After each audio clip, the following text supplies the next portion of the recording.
আনন্দে আত্মহারা কাদেরিয়া তৈয়বিয়া আলিয়া কামিল মাদ্রাসার শিক্ষার্থীরাও। দাখিল পরীক্ষায় ভালো ফলাফল করায় শিক্ষক অভিভাবকরা খুশি। গোল্ডেন এ প্লাস পেয়েছি, আমার মামা বাবাদের খুশি করতে পেরেছি, এতে আমরা অনেক খুশি। আলহামদুলিল্লাহ, আমি বিজ্ঞান বিভাগ থেকে এ প্লাস পেয়েছি আর কি।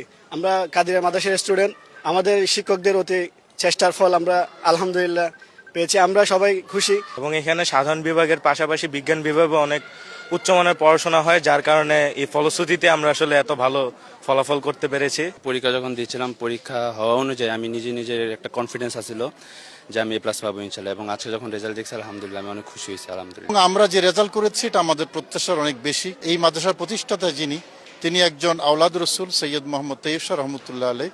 ওনার আজকে খুব স্মরণ করছি শ্রদ্ধা ভরে। তিনি সত্যিকার নাগরিক, মানে সুন্নি আলেম, সচ্চা আলেম তৈরি করার জন্য প্রতিষ্ঠান গড়ে তুলেছেন। এই রেজাল্টের জন্য আমার শিক্ষক মন্ডলী, আমার গভর্নিং বডি এবং অভিভাবক যারা আছেন সকলকে আমি অন্তঃস্থল থেকে মোবারকবাদ জানাচ্ছি।